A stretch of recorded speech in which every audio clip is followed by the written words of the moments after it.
Boa tarde, pessoal. Vou estar mostrando aqui para você como alterar na multimídia do seu carro o som, né? Você escolhe o lado que vai o som ou não. Você vem aqui, deixa alto aqui o volume. Olha aqui, minha filha. Faz daqui áudio. Vá para o encontro de mulheres. Você vai, se quiser que deixe do lado direito, você vem para cá. Senhor, olha sua esposa. Só tá saindo lá do lado direito. Alegria, viu? É. Deixa eu dizer. Se você quiser que saia só atrás, você vem aqui.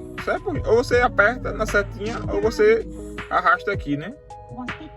Aí fica lá atrás, nos caixas de trás. Ela enviou pra certo? mim, eu marquei aqui. Aqui é só na Ela frente. enviou pra mim dizendo. No caso, fica nas duas portas Dizendo dianteiras. assim, a paz do Senhor, amada. Se você só quiser de um lado da porta, particular, só do motorista, você vem pra cá. na rede social, Só fica no seu assim, lado.